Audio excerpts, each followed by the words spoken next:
Well, if you look at the checklist, it may seem intimidating to start the F-4E, but once you get used to it, it's fairly efficient. And the method here I'm going to show you will be a quick and efficient way to turn the plane on without spending too much time on unnecessary stuff. So the first thing to look at, um, obviously after putting your helmet on, we'll want to connect the external power cart. We'll also want to check our, lost the name of the switches there, but check our engine master switches. That'll confirm that the battery's good. Switch our power to external, unlock the right throttle, Hey, which and alignment do then you want? tell Jester to do a full Copy, alignment. full alignment. It's That gonna be a meowing little you're bit. hearing is just the wing commander here, so pay no mind to the local military leadership as we move on here. Get the job done. Get the ground air supply going. A little trick here that you can do while I'm switching on the anti-skid. You can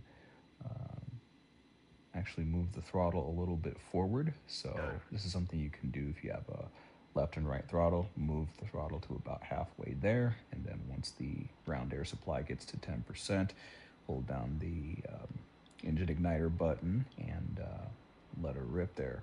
While that's moving on and the engine RPMs are coming up, we can do the other things like verify our armament switches are set up the radar altitude to 500 feet. Obviously, you can set that to your own preference.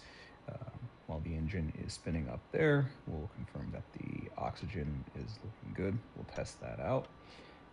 Obviously, it's pretty useful to have that if you plan on flying above 10,000 feet. So that's all checked out.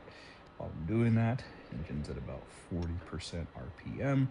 Once we get to about 45%, we can let go of the igniters.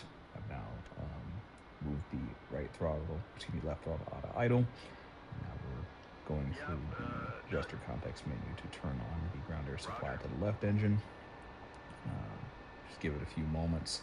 It's no point in exiting the menu because pretty soon, the crew chief will tell you that it's connected. And just start your airflow. And same principle we just did for the right engine. We'll move to the left, move the left throttle to about midway, and then press the igniter button, and that'll help start the engine just a touch quicker than if we just leave it in the bottom of the idle detent there.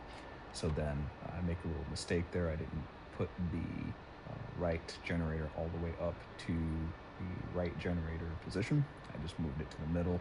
The middle is a cutoff switch that actually disconnects the circuits, since this uses three-phase power. That was engineered into the F4 due to the need to keep the radar energized if an engine lost power at any point. So one of those engineering quirks of the plane is actually kind of cool if you dig into it. But yeah, so we'll get that going. When I'll stop the airflow and disconnect it, this is when I realized my error with the generator switches. So now the left and right generator are turned on, and we'll disconnect the external power now as well, and then have the crew chief move those things forward. Now we get to the fun part. We start the inertial navigation system or INS alignment.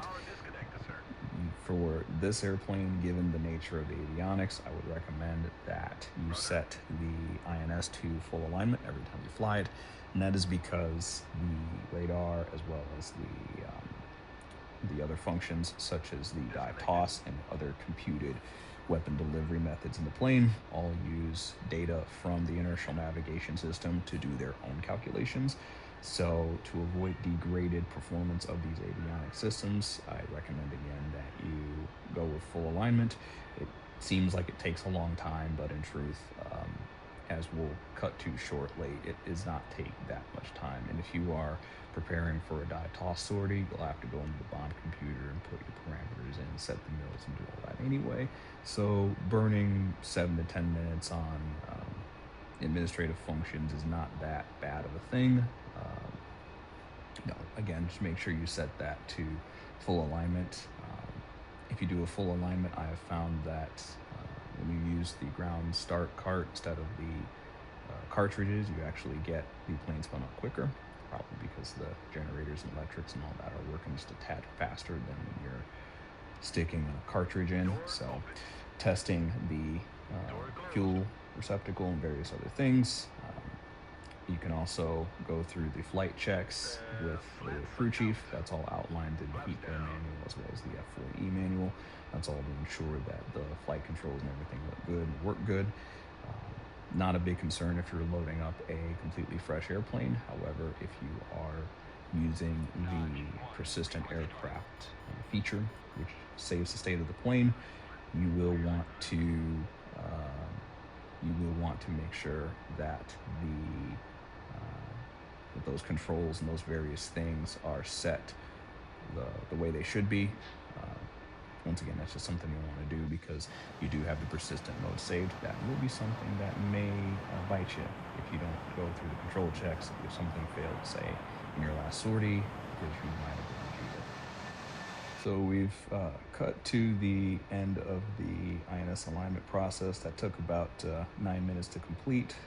So we'll set the system to primary, contact air traffic control such as it is, and there we go.